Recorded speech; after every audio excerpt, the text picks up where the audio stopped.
Welcome to the Alternative Acoustic Podcast. I'm Chris of the Chris Woods Groove Orchestra, and this podcast is brought to you by Ibanez UK.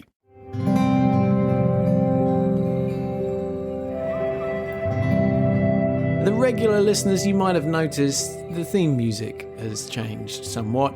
Just for this episode, mind. I just felt it was more appropriate for the conversation that you're about to hear, because my guest today is Bill Vencil, or more commonly known as Chords of Orion. Bill is the king of ambient guitar at the moment. I think that's fair to say. And aside from the fact that actually some of you asked for Bill to be a guest, and I'm very happy to oblige, I think this is such a fascinating world to dive into for acoustic guitarists in particular.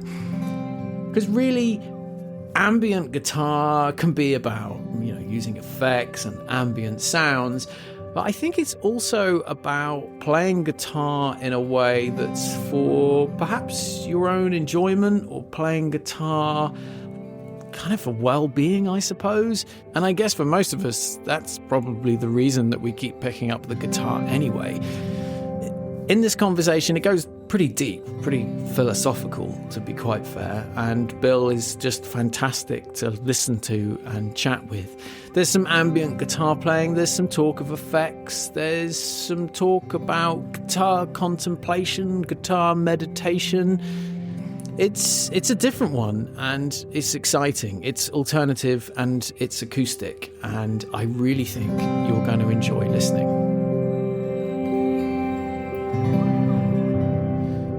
One last thing before we get stuck into this fantastic conversation, please consider clicking subscribe or follow on wherever it is that you're listening to this podcast. And also, if you head to chriswoodsgroove.co.uk/The Alternative Acoustic Podcast, we have a mailing list. If you do join and you're based in the UK, we will be choosing one of those emails at random to win a fantastic and beautiful Ibanez acoustic guitar, and that competition is running up until December 2025. You can also head to my Patreon, patreon.com/Chris Woods Groove, where you'll find a whole host of tuition videos and lessons inspired by these very conversations, which is a great way to support the podcast too. Thanks so much.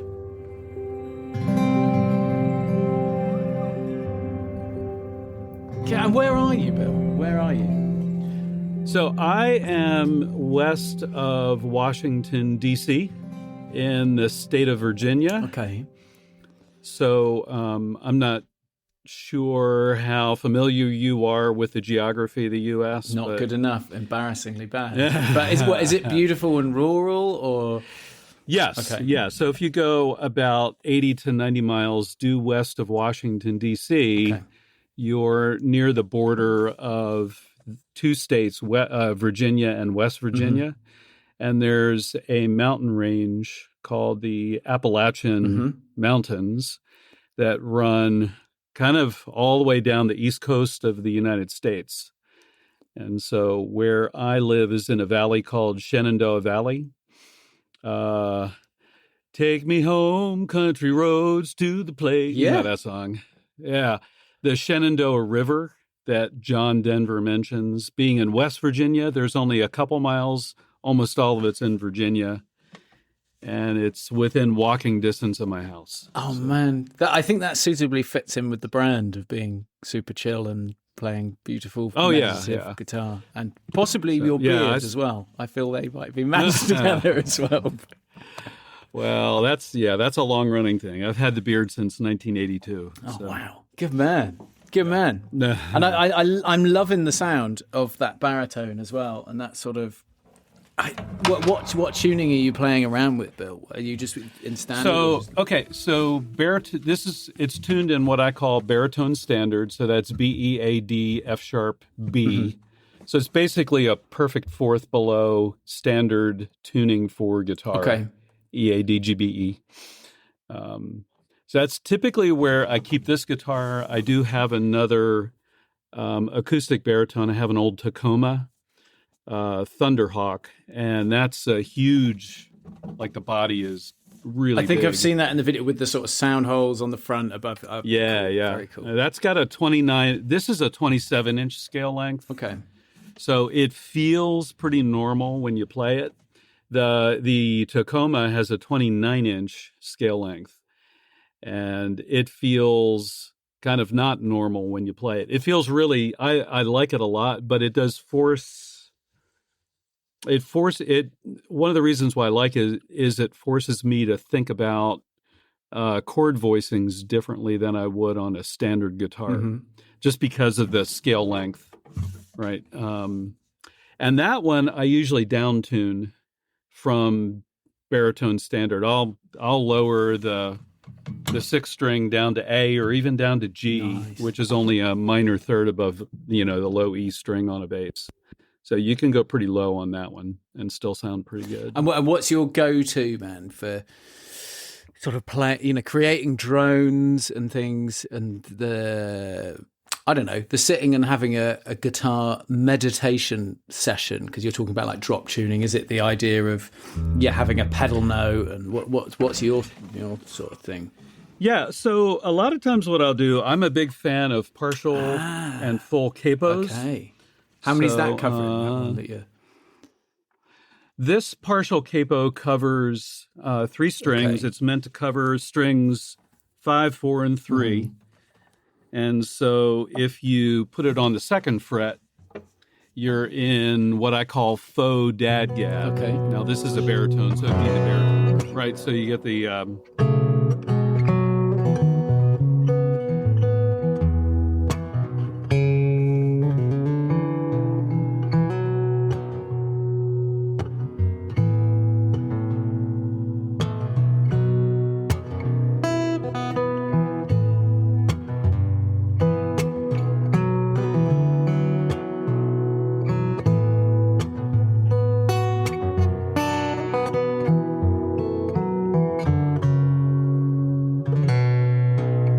that kind of thing. So I do a lot with drones and pedal points anyhow in my in my music in general, whether it's electric or guitar. So what I do sometimes is I will even with acoustic guitar, I'll set up a drone with a delay.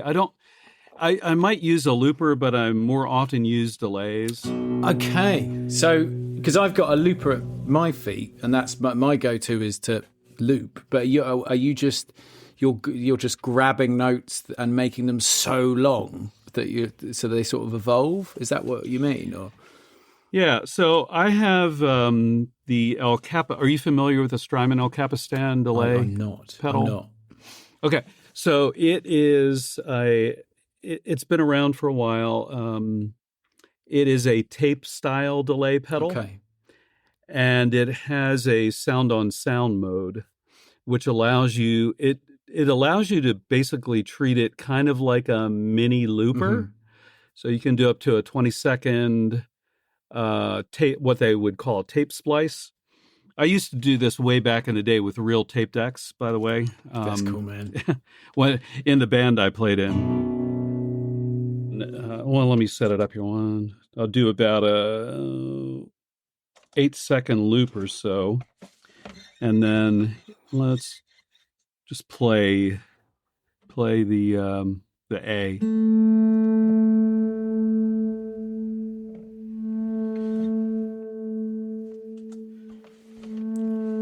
So that's the loops. So that's just going to keep going, but it's going to degrade over time. So now if I play against it,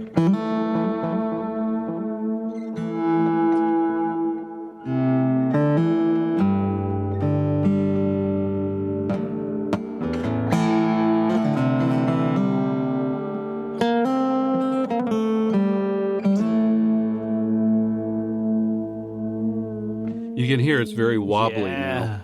Now that's...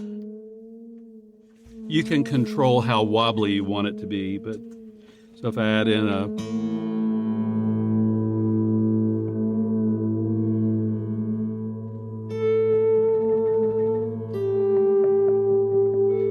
And of course, I'm using a volume pedal to control the swells. Okay.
So kind of like that. I love it. I think that that volume pedal to get to take the attack away, because I know when I would use a looper for all mine, and whenever I'm can you hear that all right, by the way? Yeah. Oh yeah. Whenever I'm sort of creating a drone, I always have that element of, okay, so take an A, click record, let it come back to you. But because what comes out is having that beginning sound, so you end up with that sort of rhythmic. My solution, though, Bill, which I wanted to share with you, which is like a really old school volume pedal, is the the violin with the bow, which works beautifully in sort of laying it up, but it just taking that attack out of that first note is so important, isn't it? Is to remove. I mean, and what you were doing in that beautiful improvisation was just not. The rhythm was. It was like rhythm in a different way, isn't it? It's just kind of a sort of an ebbing and flowing thing. So to have removing that standardized rhythm it seems like quite important. Maybe. What do you reckon?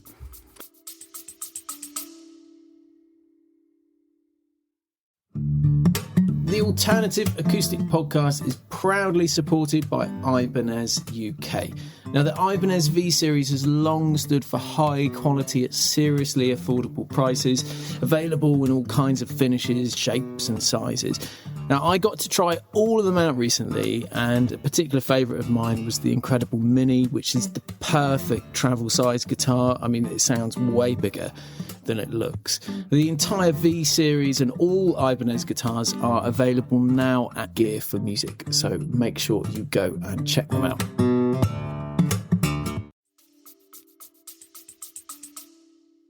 I agree. I think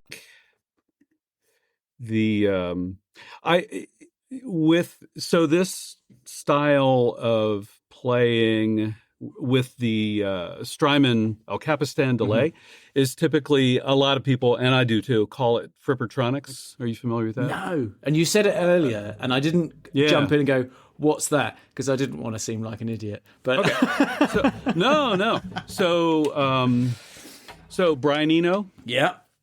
Robert Fripp. Yeah. Not just saying that as well. Love them. Yeah, good. Yeah, okay. So Robert Fripp,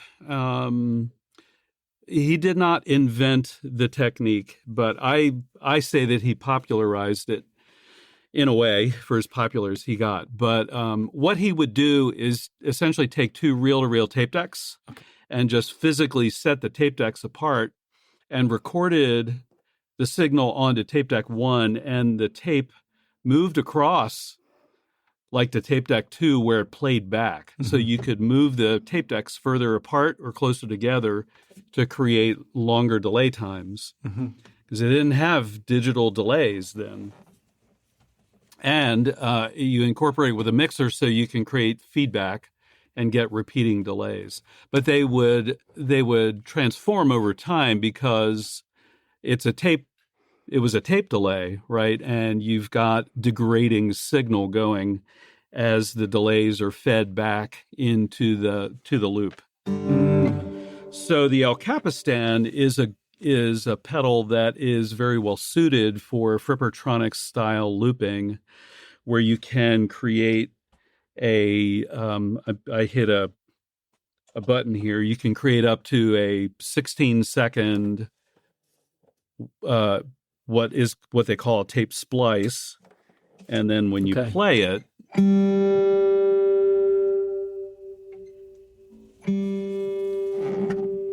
right, it just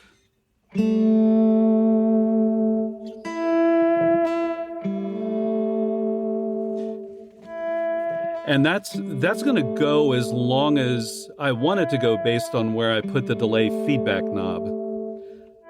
Okay. So if I turn the feedback knob down, it's just going to fade out pretty quickly, which is cool. You can control your layers. So let me bring it down here. So I've set the feedback to about halfway.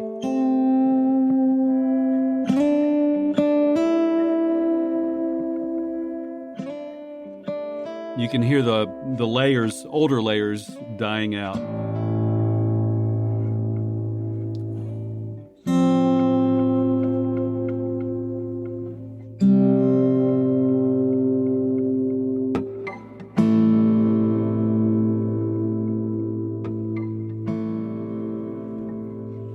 And then to your point earlier about rhythm and texture, this kind of looping ends up very often for me, I've visualized it kind of as waves, right? So, and the wave is based on the length of the loop. So there we got, 3 or 4 seconds, whatever it is.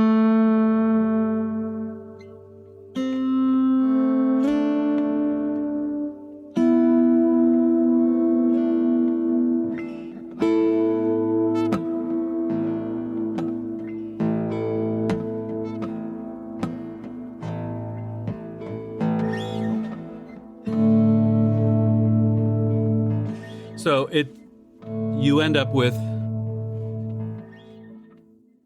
a tempo for sure. And you can do rhythmic things, especially with acoustic. With electric, I'm more want to just stick with volume swells. But the whole thing is kind of evolving in waves of sound as they come and go. And depending on where that feedback knob is on the delay pedal itself, that's going to control how many layers you're going to be working with as they slowly die out. Well, that sounded really beautiful to listen to. And what I really noticed about that while I'm listening to it, because I'm trying to decode in this conversation, I suppose, slightly, why playing to drones, why plugging your acoustic guitar into a reverb pedal, or actually just drop tuning it and playing to one note and playing, why there's so much enjoyment in that. And I think just listening to you there, one thing that I really noticed was space. And I think there's space for sure. There's texture. There is I'm going to call it contemplation on a smaller number of notes, where you're working with a smaller palette of pitch, and then working to kind of explore whatever that is. Now, for me personally, when I was a kid, I heard about Ravi Shankar, and I'd never heard of classical Indian music before, but I used to go to the library. This is back in the 70s. Go to the library and check out vinyl record albums, and I discovered his music, and I'd never heard of sitar, although I found out that the Beatles, George Harrison, etc., but that really fascinated me. So I actually read his book on classical Indian music. I don't know, I was probably 15 or something like that. And so I don't play classical Indian music, but some of the ethos of that has always kind of stuck with me, in all the years since then. Wonderful. So with my limited knowledge of Indian classical, maybe that how a rag builds and develops, where you explore a handful of notes and then that opens up. Right. It's typical that you're going to have some kind of drone, right? And then you're going to have a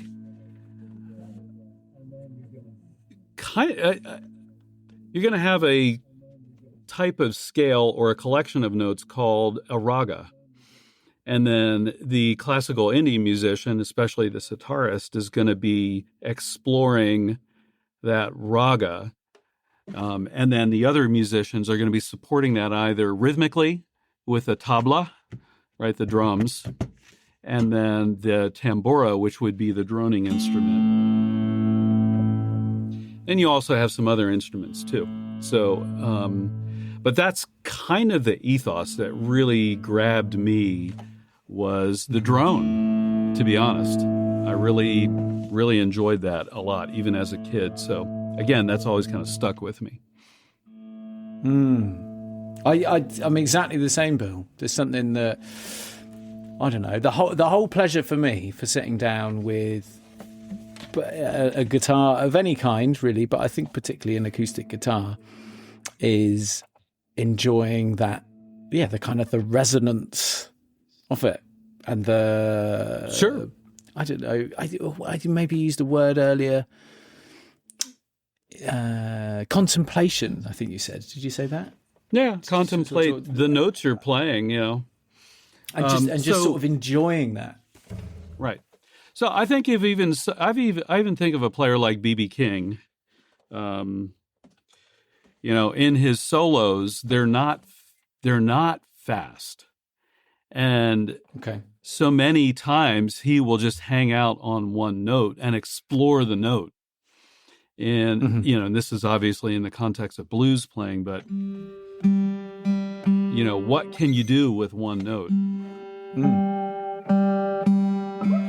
I can get a lot of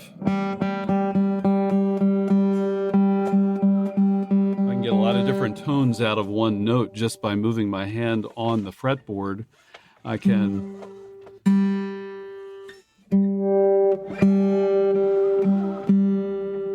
change it by applying pressure horizontally or vertically if I have high enough frets, which I prefer. There's all kinds of things you can do with one note to create a variation, to create interesting variations of that note. And then you have rhythm, you just play. You can play different rhythms. There's all kinds of things you can do. You can play in octaves. You can go a long way with one note. But just get so much enjoyment out of it as well, right? Rather than even though it might sound cool, it's that that you can. I notice from teaching, quite often guitarists can be quite focused on development and progression rather than necessarily, how much you would just enjoy, how much joy is that note that you're playing giving you? Right, exactly. And I think that's especially true with some of the guitar-based genre out there today that's really focused on playing very fast. Okay. And you lose the thing that a note can communicate. So I've said this before on some of my videos. I'm a big believer that when we play notes, we're communicating something.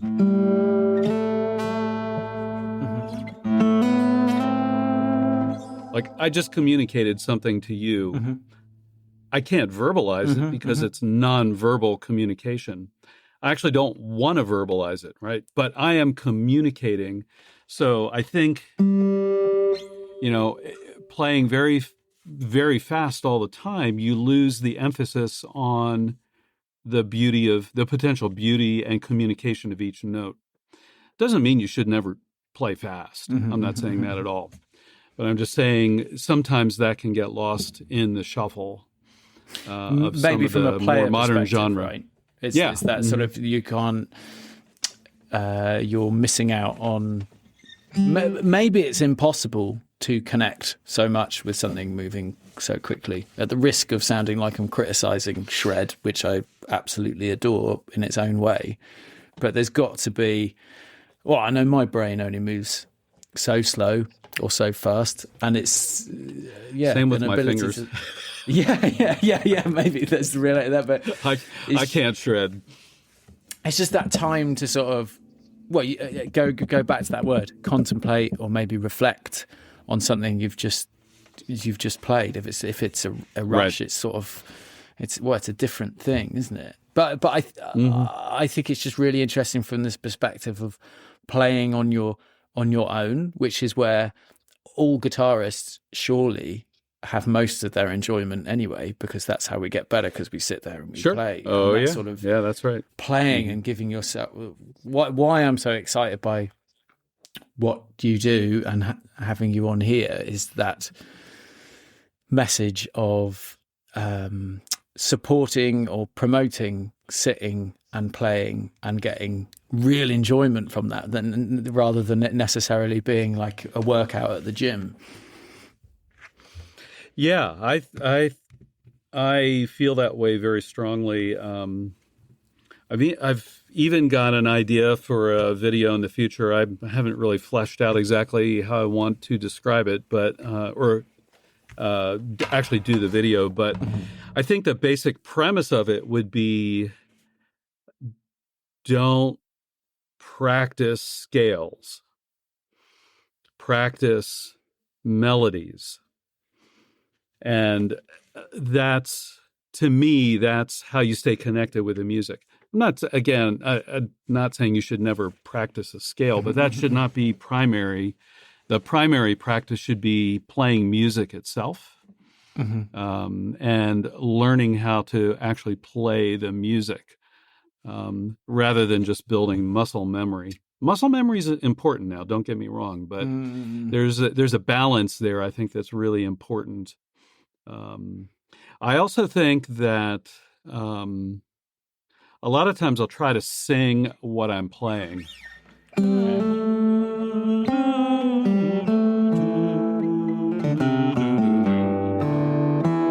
Because if I can sing it when I'm playing it, I know that other people are going to understand it. Because singing is really, that's our core music. Mm-hmm.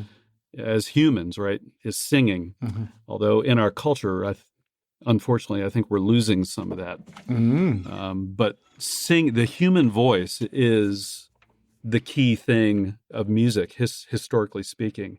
And I think, in our brains, if somebody's playing an instrument and we can relate it to a vocal melody, it's going to be that much more meaningful. Think of all your favorite solos, perhaps that are not pure shredding where the tempo is so fast, right? But think of some of the most iconic solos. You can generally sing them.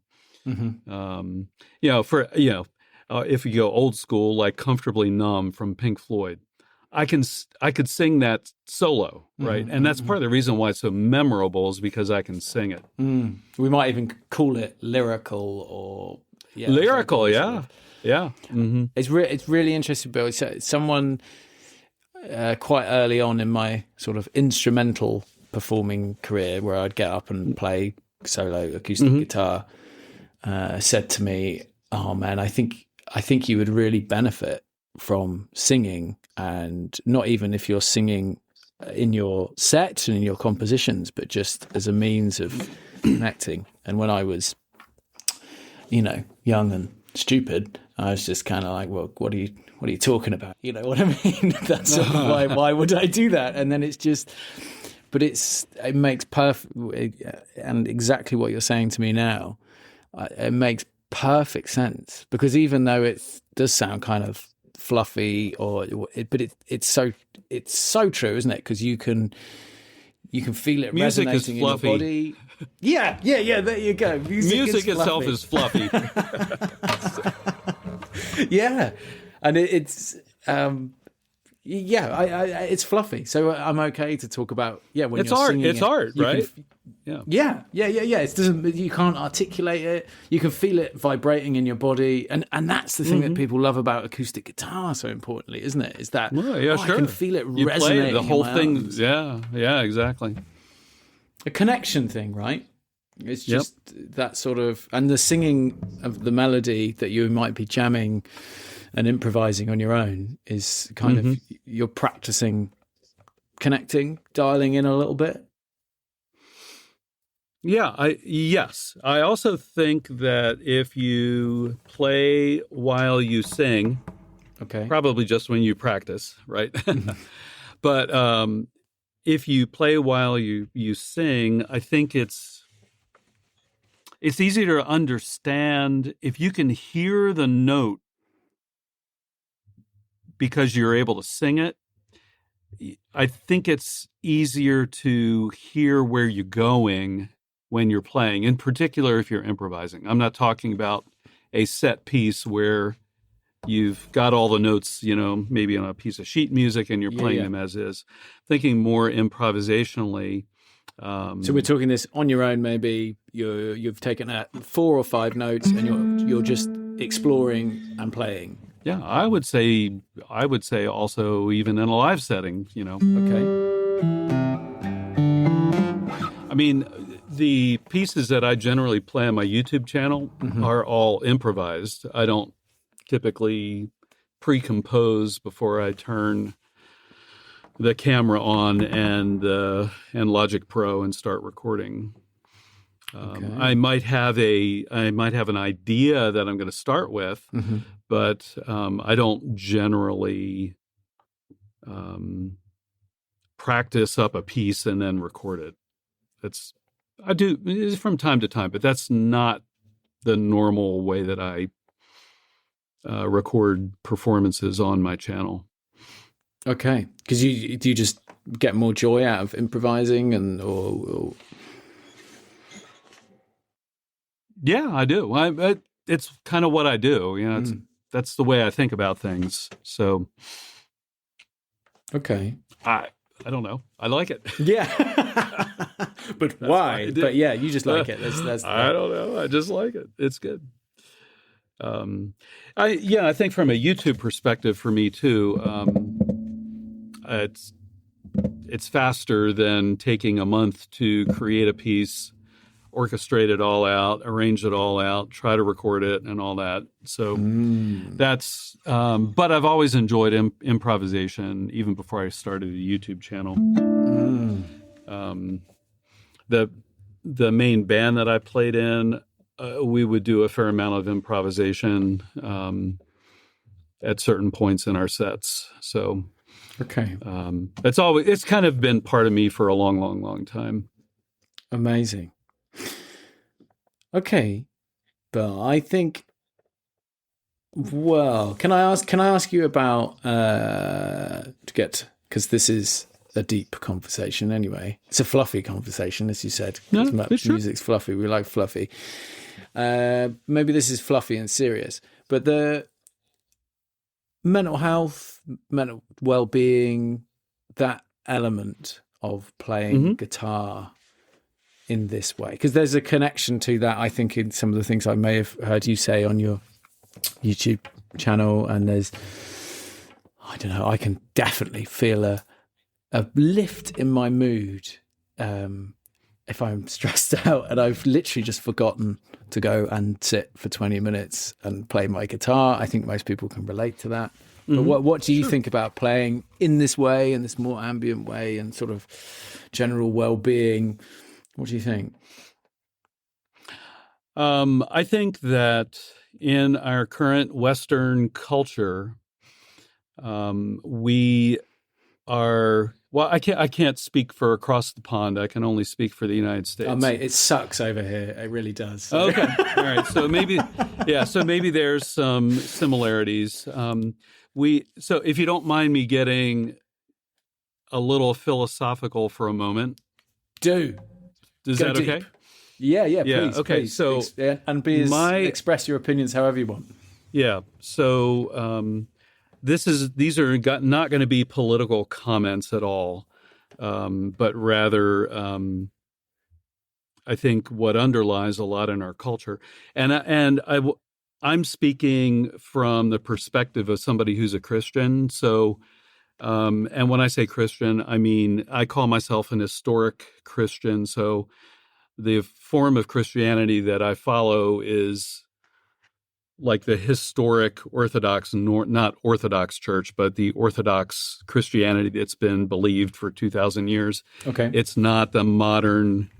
It's not the modern kind of Christianity that in America might be a mega church with a rock band playing and stuff like that. Okay. That's what I mean. And it's a non-political. I don't view Christian. The Christian nationalism thing that's over here in the United States, that's farthest. I can't even conceive how you would even connect those two together.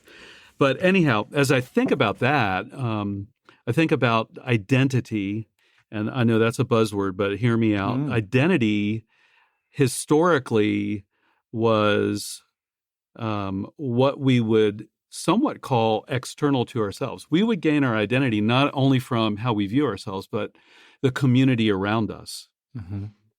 Right? So our friends, family, the village, the neighborhood, the community, they would all help inform us who we are as people, right? And today, with a more postmodern perspective, our identity is really supposed to come out of us without reference to anything else. So it's a couple of philosophers call it the buffered self. In other words, you create a buffer around you, and then you're supposed to figure out who you are without reference to anything else. And I think, this is my opinion, I think that viewpoint has really propagated through at least the American version of Western culture to a large extent, and it crosses political boundaries. There's different versions of it. But what it does is it creates a lot of anxiety because no man is an island, to quote that phrase. I think we need others. We need community. We need things outside of ourselves to help us define who we are as people. And if we don't have that, it leads to a lot of anxiety. So getting back around then to music, a lot of modern music, I think, reflects that anxiety that is rampant in our culture. And so I think slower, more meditative forms of music really can be helpful to get ourselves out of that mindset, especially if we happen to be addicted to some social network platform and are addicted to doom scrolling or something like that. We can really find ourselves in an anxiety-ridden echo chamber. And I think this is not the only way, but this is one way to step back and get out of that mindset. And even though it's art, and even though it might be not as concrete in a way, I think it brings us back to reality in some ways, if that makes sense. Even though that reality is the fluffy bit. Right. That fluffy bit is the reality. Right. I think so much in the way we understand identity in the modern world is not reality. It doesn't reflect historic reality. It doesn't reflect the way people have thought for thousands and thousands and thousands of years. It's a new thing that's only been around for a couple of generations. And frankly, it's not working out too well. I don't think it is. Yeah, fair. Fantastic, Bill. That's kind of I knew that was in there somewhere. I was that's beautiful. That's wonderful. And ultimately to that massively profound little intersection there, the result and the conclusion is go and play your guitar with some space and Yeah, plug in a exactly. reverb pedal and like come back to reality. I love coming full circle as well, of sort of not, talking about it being fluffy or whatever, and then it's that is the grounding thing. Yeah, yeah.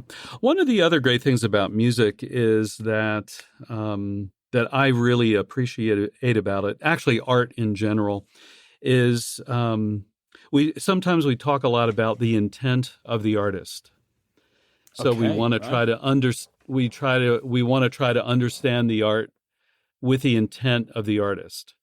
But I personally think that's the wrong way to go about enjoying art, whether it's music or visual art or dance or writing, whatever it might be, because art is only art in the experience within the experience of the person that is. I'm going to use this word again because I'm saying it wrong. It's only within the context of the person experiencing the art. Yeah, fair. Okay. So I write, my music, as I think of it, I have a Christian worldview, but I'm pretty sure that only a small percentage of people that listen to my music would understand it in that way. Mm-hmm. And I'm cool with that. It's okay. They're understanding it in their own way. I think another way to think about it, I think art truly is the idea of, beauty is in the eye of the beholder. When there's so many people that discuss whether art is good or bad. I don't think there's any such thing as good or bad art, because the experience of art is entirely subjective. Mm-hmm. I mean, that's such wisdom. To your point, go on.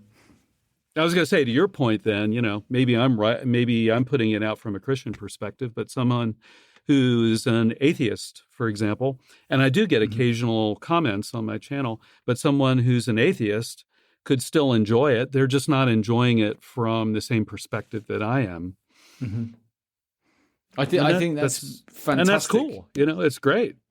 It's lovely from a perspective of people who are playing guitar, making art, in maybe they're not professional or they're underconfident in what they're creating, and just understanding that what you're making is as valid as anything else if you are getting enjoyment from it. Yeah. I think in some exactly ways that's saying that right. I would agree. There is, when people say that song is objectively bad, it makes me laugh, because that, to me, that's an oxymoron. An objectively bad piece of art. It's like movie critics. Mm-hmm. Who's to say, that was a terrible movie? Well, that movie just made $1 billion and 300 million people watched it and loved it. And you're one person saying it sucks. Mm. So who's right? I don't think anybody's right. Mm. But to say that it's objectively bad is not supportable through the evidence. You have to have a standard. To say something's good or bad, you have to have a standard. And there is no objective standard for any kind of art. But it takes so much, doesn't it, to there's get subjective rid of that standards in your head. Yeah. But that head, that guy in the guy in my head, I hate him. I really hate him. And he's there going, dude, that's not complicated enough, or no, that sounds weird, right. Or that sort of, it's brushing that off, right? Mm-hmm. Well, I think also my tenure on YouTube has taught me that there is an audience for every kind of art. Okay.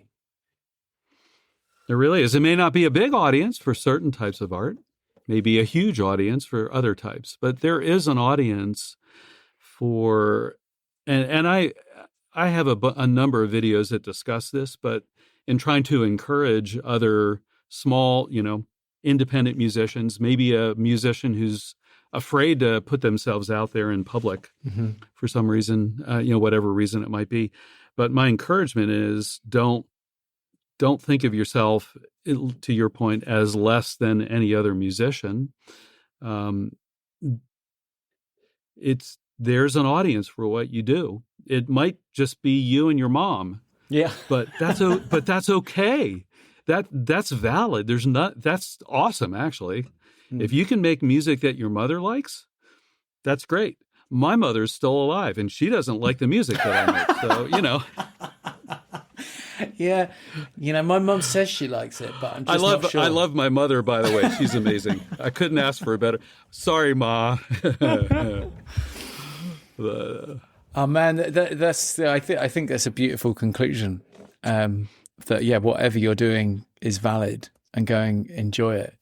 But I tell you what, Bill. Actually, because I'd like to. What I'd love is to have a little summary, a little tip of getting started with creating some kind of, I don't know, should we say ambient guitar, or should we say guitar meditation, or guitar contemplation? I like that, guitar, because that seems slightly more accessible. What would your sort of, tips to do a guitar contemplation on your own with an acoustic? So we're just talking about playing, right? Yeah. Not recording. And okay, if we're just talking about playing. Go on. Yeah. So what I would say is, obviously, learning the basics of the instrument is important. I said don't play scales, but I don't really mean never, ever, ever play scales. But learning the mechanics of the instrument, building muscle memory, that's all important for sure. Getting to a point where you're comfortable on the instrument. But then I think, as far as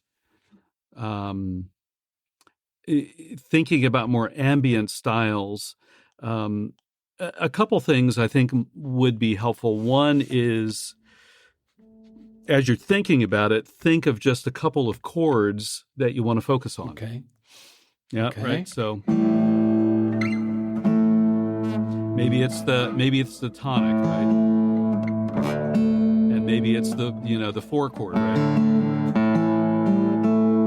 Maybe it's just those 2 chords, and then pick whatever sounds good, and that's actually is a good combination, because there's not many notes that, when you play them in particular sequences, that we would consider to be horribly dissonant. Okay. So, what chords did you play there? Translated into standard? Or was it like a? If I translate it into standard, you could just say D and G. Okay. So if you and I don't even think you need to down tune or use an alternate tuning to get started. If you're just thinking about, if you that's not actually a D, but let's just say it's a D. Yeah. For grins. If we're just thinking about a D, just explore where those notes lie on the fingerboard. Okay. So tuning in, find that note, not necessarily thinking, but just hear it, like, where else is it? And a lot of times what I'll do is maybe I'll just hit one interval, say like the flat 7th.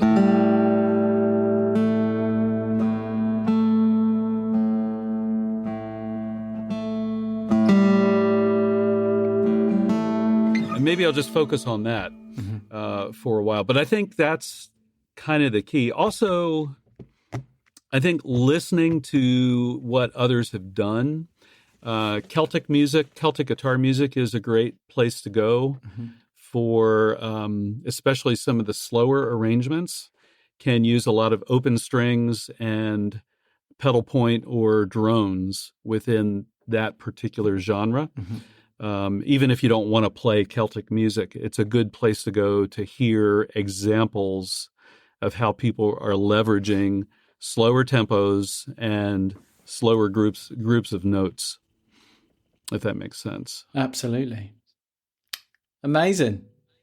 I think we've covered a lot of ground. We've we really, really have. I think it's a wonderful place to stop. Thank you so much, Bill.